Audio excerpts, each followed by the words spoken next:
It's time for DodgerHeads.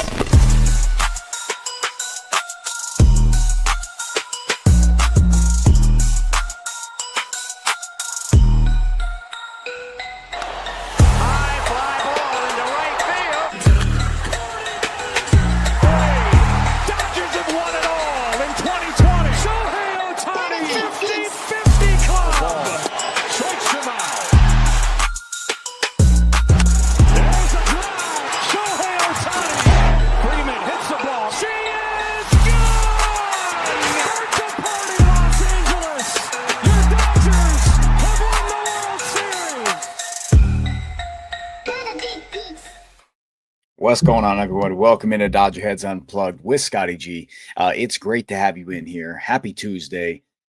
It's just a pleasure. It's a pleasure to do this again on this nice Tuesday morning here. Get you all prepared for this stretch run, this final week. We're going to talk some fun things today. We're going to get into a little bit of the pitching, in just a little bit there. Just some, names we've got to take note of, players I'm going to keep highlighting. Roki Sasaki, Wednesday. So tomorrow we're going to get to see what he's got there. He'll be up with the big club. Talk about that in a little bit. Emmet Sheehan. We know we're big fans of Emmet Sheehan here on DodgerHeads Unplugged. Been telling you about him for quite some time now. So if you've been paying attention, you've been watching ball, knowing what he's got in the tank, and looking at those advanced things for a little bit. Look, he has been in control. And I'm going to talk about it. We're going to talk about it. I'll get into the chat. I'll let you guys kind of go where you want to go with it. But Emmet Sheehan has earned the right to be in a big conversation, to have his own imprint on the postseason in 2025. If that time comes, there can and should be opportunity for him. But good to see you all in here. Foxy says, Foxy, good morning, chat. What's up? Yeah, JY, hello. JY, good morning. Eden, hello all. Ernie, it's great to see you in here. All the tier ones, thanks for joining in. Craig, what's up, man? BC, how we doing, buddy? Everybody.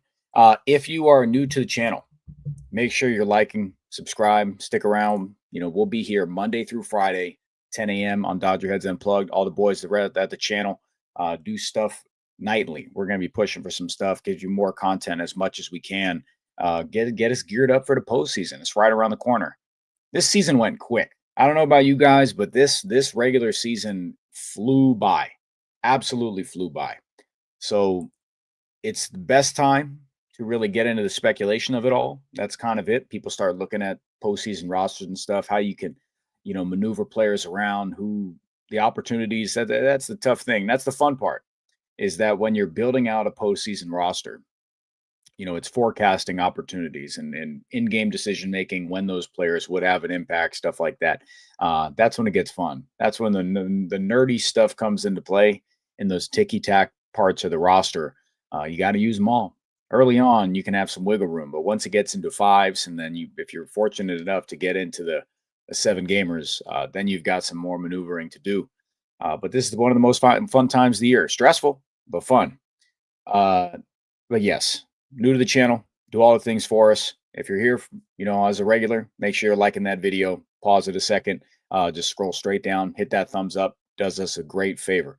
Appreciate that a bunch there. The support on this channel has been fantastic in the last few months, the last few weeks, and tuning in here on Unplugged. If you're listening after the fact on YouTube, Spotify, Apple Music, however you consume your podcasts, thank you. Rate, subscribe, everything there.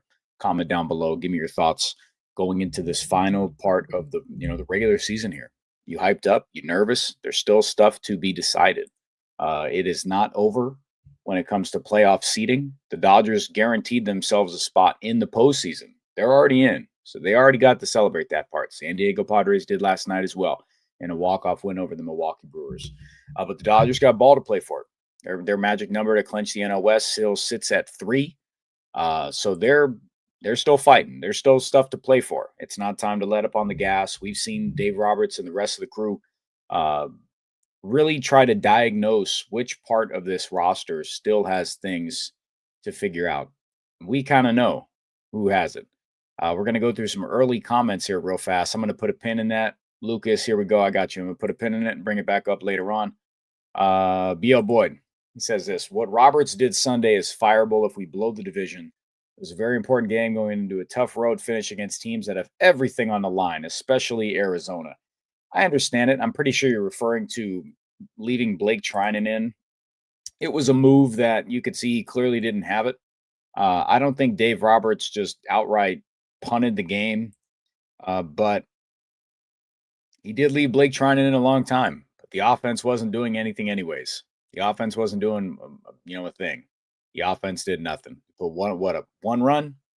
So a little bit on the offense, bit on Dave Roberts. You can point fingers however you want, but Blake Trinan didn't have it.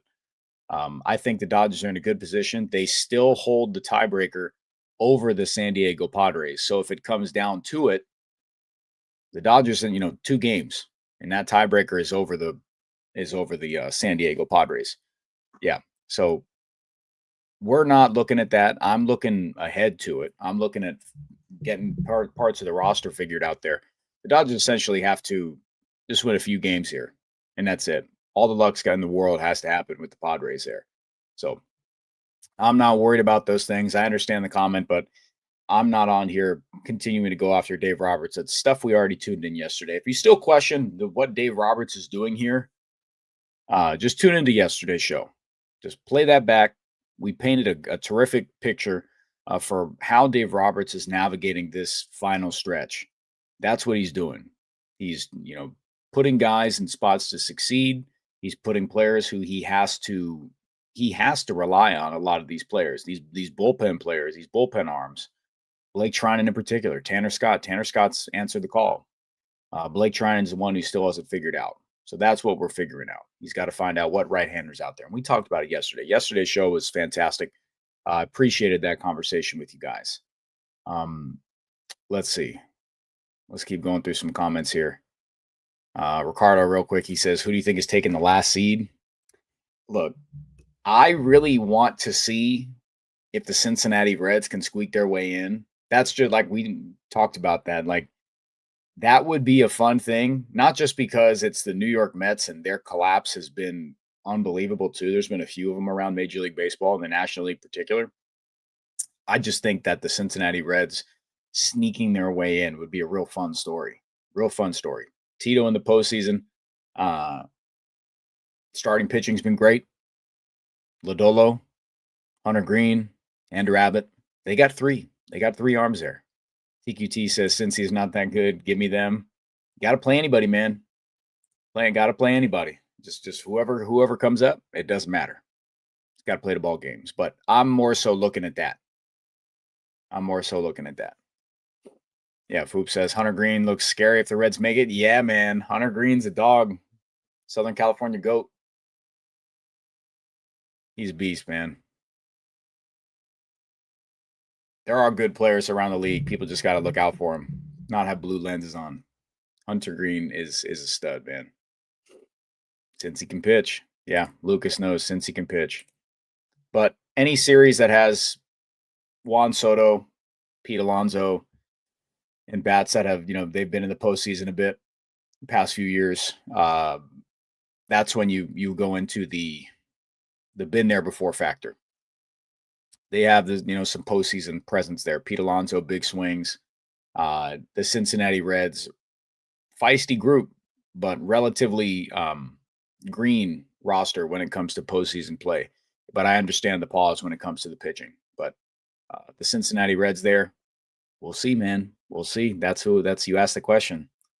That's who I want to see just for baseball. Get one of those random teams in. Yeah. Dusty says this here real fast. It's just super annoying to hear. I'm pretty sure you're speaking to Dave. Say they have to earn it. It doesn't mean holding everyone to that. I mean, some players have earned that. Some players, and I know I just echoed that same thing, but some players have played to a level that Dave can put a pin in it and then just move on to the next. You know what I mean? For Blake Trinan, he's been a pivotal piece for Dave for years. 4 years since he's come to the Dodgers. He's pitched in those leverage spots. It hasn't looked pretty. To the eye, it hasn't looked pretty. To the play, hasn't looked pretty. Yeah.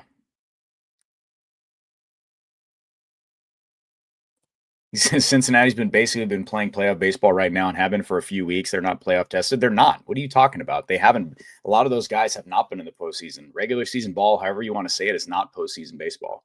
I get it. They've been having to play for their lives, but they're not tested for the postseason. They're not. They're definitely not. That just doesn't make any sense. Play competitive games doesn't mean you're stepping into the postseason with already that doing. Those guys haven't done it. They haven't made it in October. I know what you're talking about. They haven't made it in October. It's all different. All right. We've already been talking about it a little bit, but yeah, the Dodgers head into this final stretch. This final week here, magic number for the NL West is 3. 2 gives Los Angeles the tiebreaker. So the Los Angeles Dodgers just got to win a couple games here. Start a series with the Arizona Diamondbacks in AZ, 3-game stretch, and then you wrap up in Seattle, which is another tough matchup. So the Arizona Diamondbacks want to play spoiler. The Seattle Mariners want to continue to push towards the postseason with the top spot in the American League West. So these aren't gimmies. The Dodgers just got to win a couple games here. The Padres still have to go up against the Milwaukee Brewers, just scratched off a walk-off last night in San Diego. So they've got 2 tough series as well.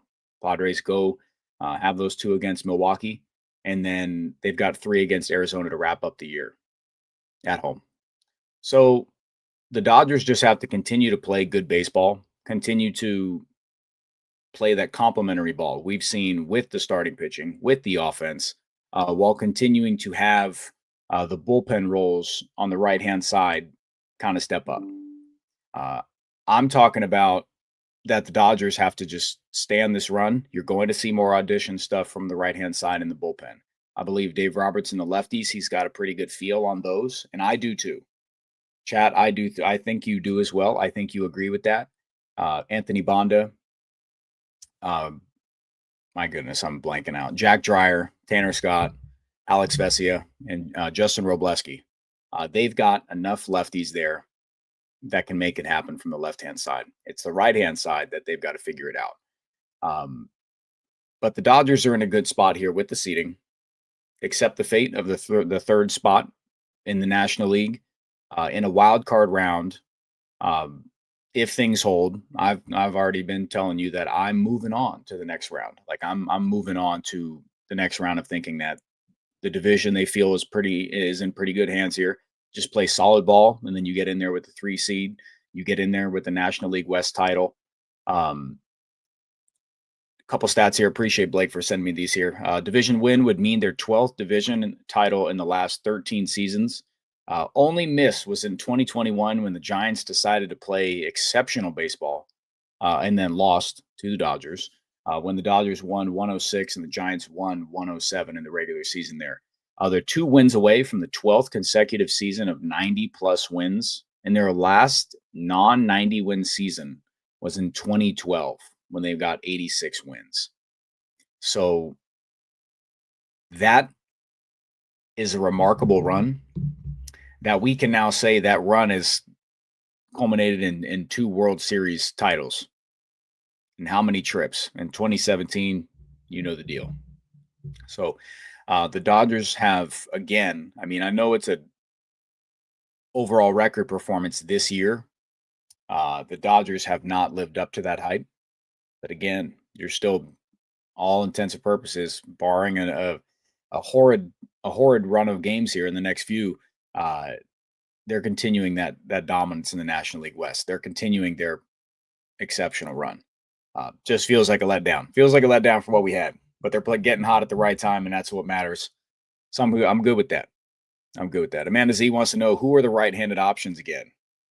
I'm going to put a pin in it, but we're going to talk about them in just a little bit. I'm going to star this and then pull it back down. But if you guys want to get questions in early, I'm going to keep starring these, and I'll save them for later on in the show.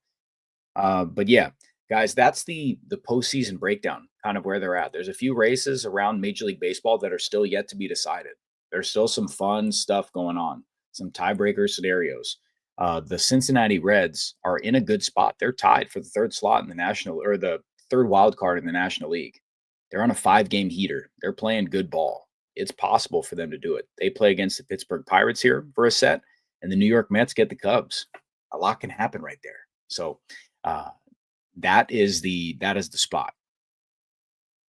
Yeah. And Dusty says he wants Arizona to sweep the D-backs. Yeah, I get it. They're trying to get their way in too. They're a game back. They've got a lot to play for. The Arizona Diamondbacks are a game back of the third slot in the National League wild card. They have a lot to play for, and you know darn well they're going to do it. They're going to do it. They're going to do everything they can to play spoiler, make their way in, and go from there. So it's exciting. It's exciting ball. This is where it's at, that final Sunday. I'm a big fan of it. Big fan of it. You can't game your roster how it is. You got to play the game right there. But just a quick recap here. Go all the way through it, just so everybody's on the same page. The Dodgers are 4 games behind the Phillies for the second seed. Phillies own the tiebreaker there, 6.5 behind the Brewers for the first. Brewers own the tiebreaker. Forget about that one. Forget about the 2 seed. Go for third, clinch the West, move on. But they're 2.5 up on the Padres. Dodgers have the tiebreaker there, so essentially 2. And the magic number for NL West is 3. Like I said, 2 given the tiebreaker, which is huge. Be in a good spot. Dave Roberts, get your guys right, and go from there.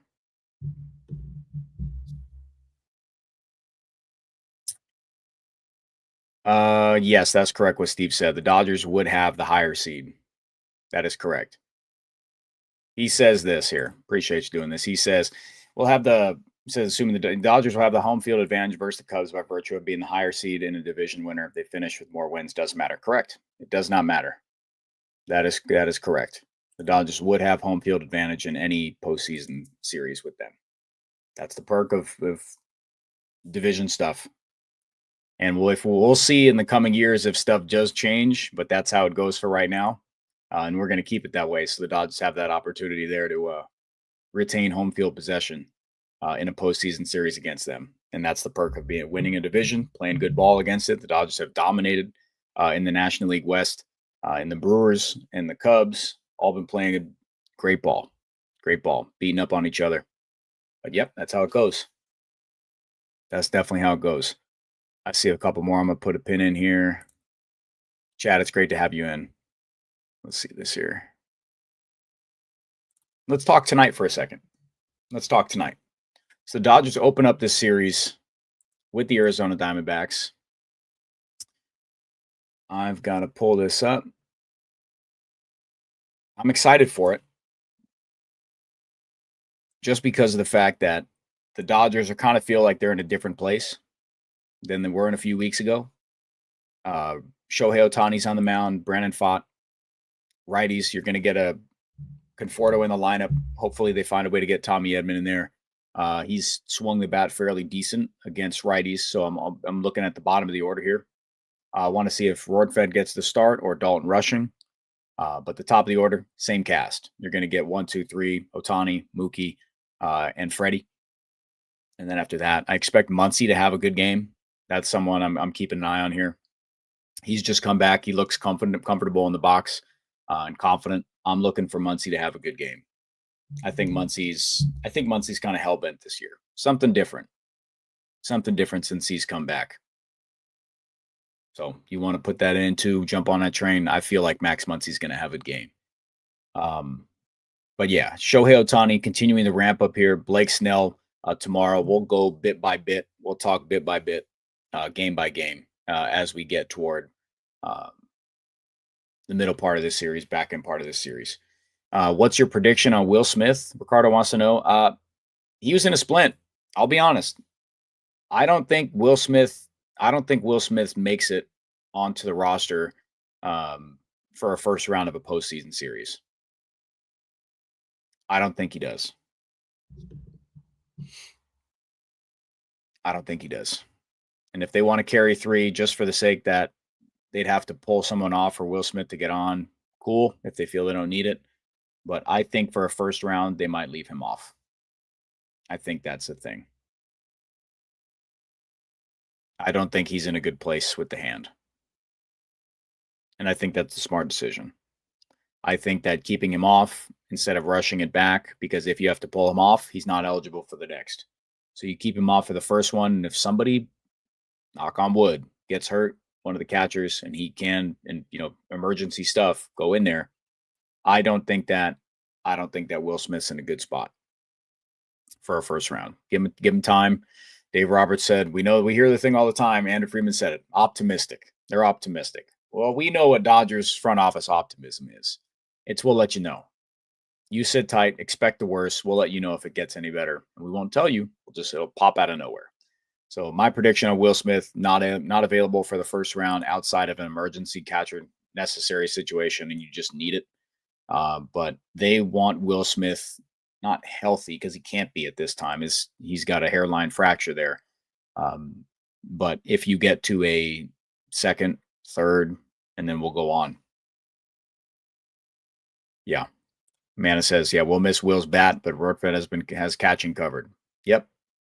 That's just what they got to hope for there. It's just hopeful that the rest of the lineup continues this solid run where they're playing complementary offense. They're driving guys in, sacrifices. They're thinking about tacking on runs, and that's important. They're making most of opportunities. They're getting the slug. They're getting guys on base, and that's what I'm banking on here. Yeah, BC says, yeah, Will Smith, 143 with a 568 OPS last October. He had big swings, so I'm like I've said. You've heard me talk about this before, guys.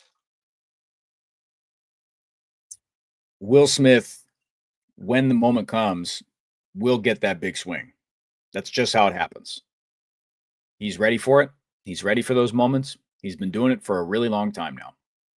He's got a feel for the moment, but I want him to be as near Will Smith ready, and that means where he's able to play as pain-free as possible, which is probably not the case, but I want him to be in a decent spot where the front office feels good with it, where he feels good with it, where he'll be in the box and he won't only be thinking about the hand on every single swing. And if that happens, then it does. If it doesn't, then we'll see him next year.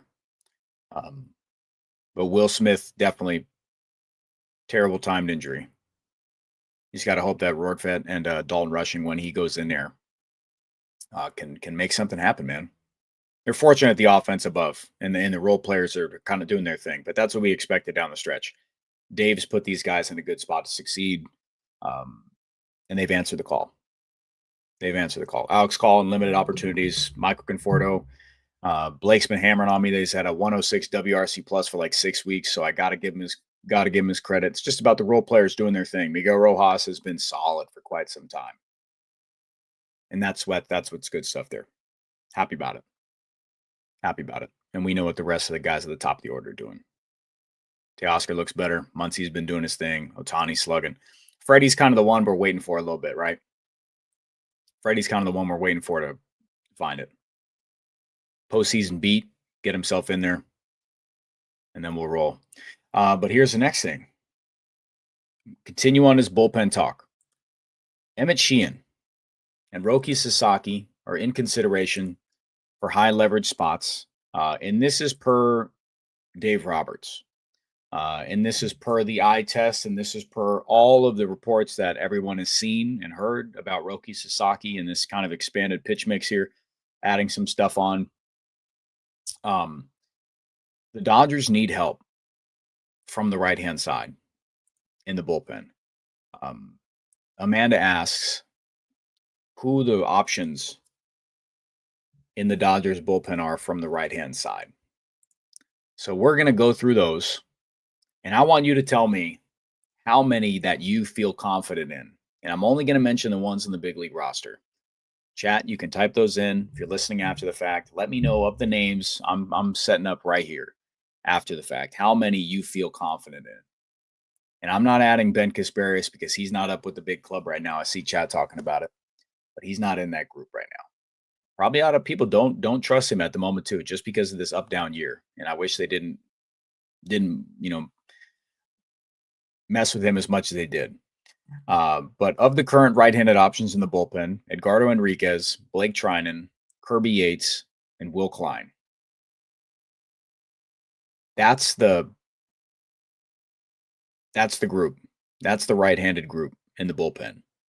Edgardo Enriquez, Blake Trinan, Will Klein, and Kirby Yates. I'm counting 1.5.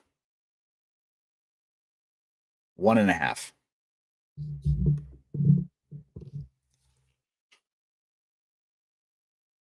Maybe 1. Because Kirby Yates, I think, is washed, and that sucks to say. I all the time when I talk about it, appreciate his service, appreciate his uh, the gift that he's given baseball and how good he was for so long. He just doesn't look in a good spot. Yeah, Duff Time says, yeah, Casey Porter brought it up. Yeah, we talked about that on here quite a bit. Is him being shuffled from reliever to starter and then back to reliever after he had the down stuff. That's why I don't think Ben Casbarius is an option. So I agree. Yeah, I know. Yeah, Casey's a good dude, but I agree with that. I agree with that.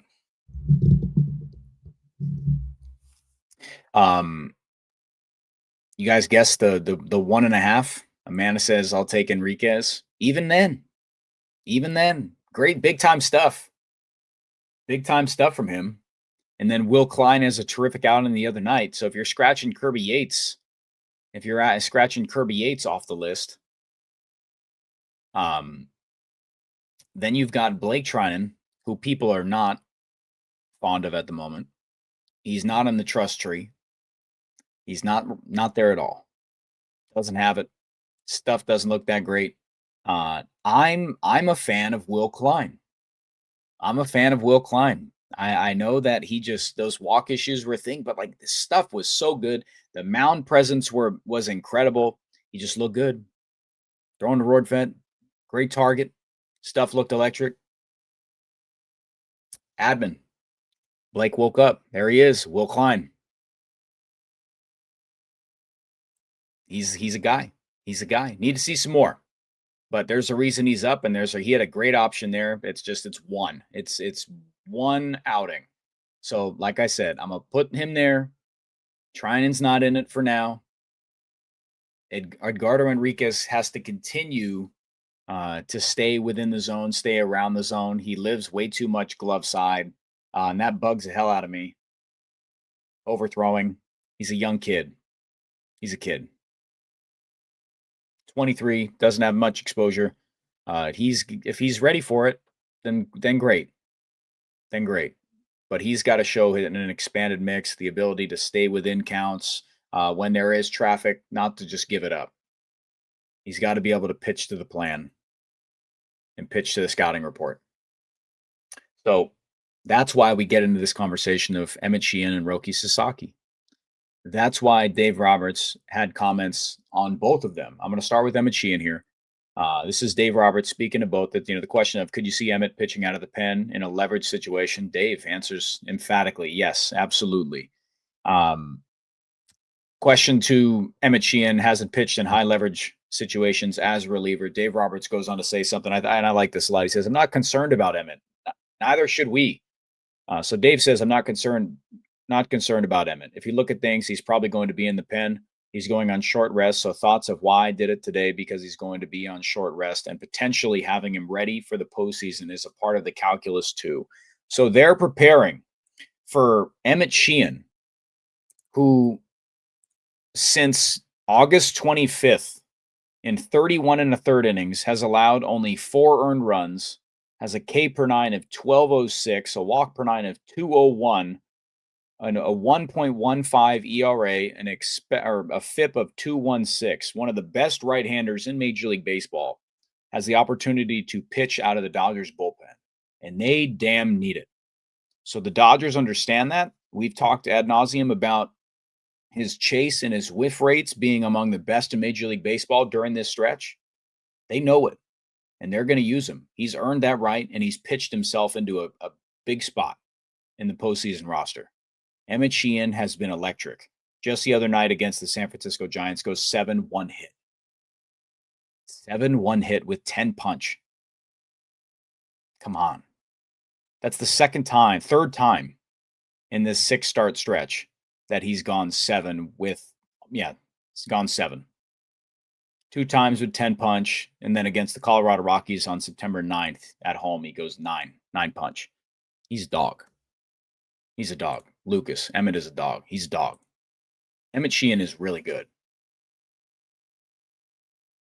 Emmet Sheehan is really good. Yeah, TQT says my issue with Emmet Sheehan is he's never gone back-to-back, so I don't see him as a normal one-inning high-leverage guy, as he's more of a multi-inning weapon. I don't disagree. I do not disagree. But if that TQT, if that spot shows up, say at the back end of a Shohei Ohtani outing, and he's got traffic, whatever, and you've got to pull him, say after the 5th, big spot of the lineup coming up, cool. Give it to me. He's done this stuff. They're battle testing him for it right now. Multi-inning weapon. If you could do it every other day, that's fine.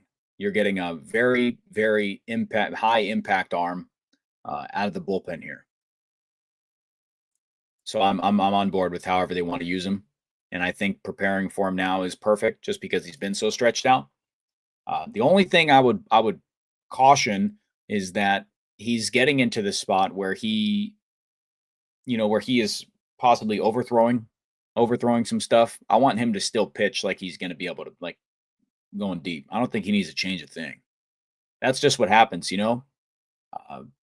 Somebody brought up the psychology of it, and I there's a ton to that when you're out there to air it out, you can kind of get outside of your normal realm. And he's on such a heater. I just want him to stay within exactly what he's doing. Prepare the same, execute the same, pitch like you're going the distance, and do exactly what you're doing there. You don't have to ramp your stuff up way too much. You need to be available. Don't get yourself hurt. But Emmet Sheehan has been doing some things that he's in this big conversation here. And we listed the names. We got 1.5 righties that I trust out in the bullpen. The next is Roki Sasaki.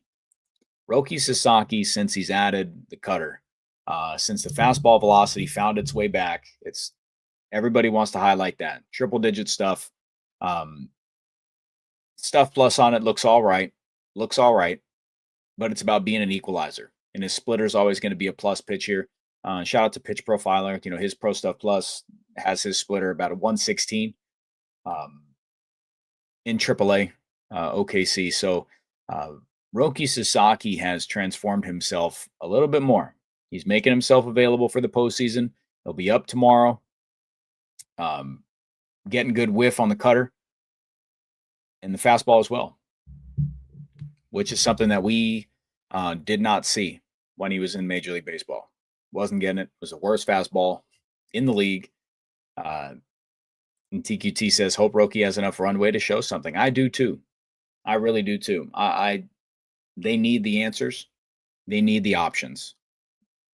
And it's a lot of pressure to say, Roki, we need you to be a big piece, and this is the audition period for him. And that's why he's not a sure thing. Will Klein is not a sure thing. Emmet Sheehan is a sure thing. So you can rely on him. The name that's not in this group is Kyle Hurt, and that's one that we knew they were going to kind of temper. It was a long shot to make that a thing. But Roki Sasaki is going to have an opportunity, and he's been preparing for this for a little bit. So Dodgers fans should hope that he has a good, another second debut as a reliever for the Dodgers and is able to be a factor as much.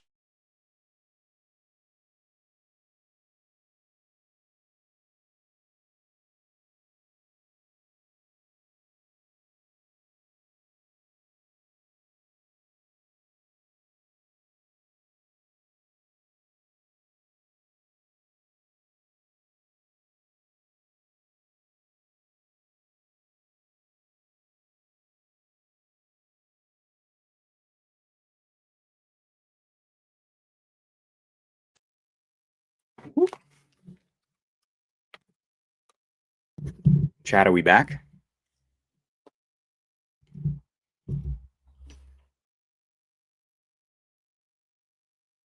Are we here? We're back? Okay, good. Sorry about that. I don't know what happened. But yeah, as peculiar it is to put him in this situation,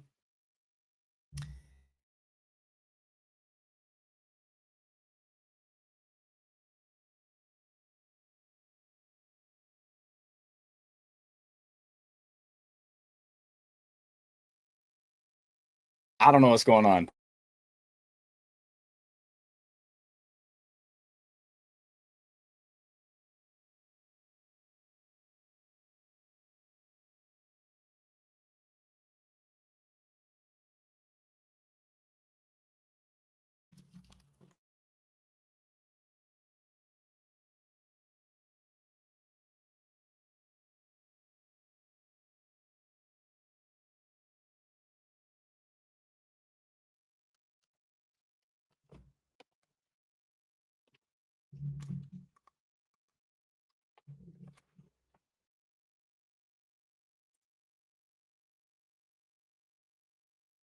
All right. I think that's it. I think I got to wrap it. Sorry about that, guys. I don't know what's going on. The internet's all messing up. Uh, somebody's trying to toss me off the air. But yeah, we put the stuff. We talked Roki. Be on the lookout for him here. I'm on yeah, Wi-Fi is acting up. Usually I'm on LAN. So I don't know so what's going on. But apologies about this, everybody. Gonna have to wrap the stuff. Yeah. Yeah, I think Blake's telling me to leave and come back in. Let's see. If we're still here, then I'll keep it going. I'll keep it going as much as I can. Give me one sec. Jalora says you back. I don't know. I hope so. All right. Okay. I think I'm all right. Till we're not. Okay. I'll take a few questions. I did pay the Wi-Fi bill. Relax, Norm. Relax. Alrighty. Take a few questions here. I'm gonna hop out. Let's see. Dr. B wants to know, Scotty, how do you feel about Dave Roberts' attitude of trusting the back of the baseball card despite horrible performance in front of his own eyes this season? Interesting, but that's kind of Dave leaning on the player, and what he's seen before. You know, that's what Dave Roberts has done. He's done that for quite some time. So I believe in what he's saying. I know what he's talking about. I think it's certain scenarios, but he's kind of generally speaking. I think that was Oral. I think that was Oral Hershiser talking about that on the broadcast. Because he said that he was looking at the back of the baseball card for Michael Conforto, and he was looking at that there. So I know what Dave Roberts is talking about, or excuse me, Oral Hershiser. So he was talking about that, and I know that's him putting faith in the players. But what we've seen, for 6, 7 months from some of these guys, or sorry, 6 months from some of them, it's been a long time. It's been a long time. But I know where he's coming from, though. All right, Norm. If Trinan implodes in Arizona and Seattle, do the Dodgers stubbornly still put him on the postseason roster? Yeah, he's not. He won't be left off. They can't afford to lose him. He could blow him up, but Dave Roberts has spoken a lot about what Blake Trinan provides. So he's seen him before. He's leaned on him before for years now. At any cost for Blake Trinan, they'll make it happen. But that'll be tough. Eric wants to know how many starters go to the bullpen. One, maybe two. Just depending if you put Kershaw in there. I think it's too many lefties. But I'm saying one, and that's Emmet Sheehan. I think Tyler Glasnow is left off to get prepped for a second round. Let's see. Ian says if they make it to the NLDS, do 2 games at Citizen Bank Park scare you? I mean, playing at the bank is a big deal. That's a very live postseason atmosphere, and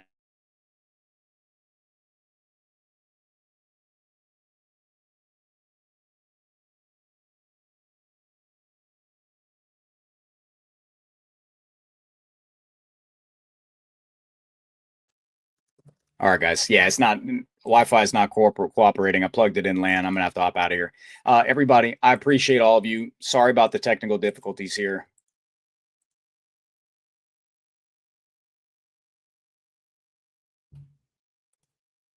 Alrighty. Yeah, I'm gonna have to hop out. Sorry about that, guys. Technical difficulties stink. They happen sometimes, but I'm gonna have to make sure I get myself out of here.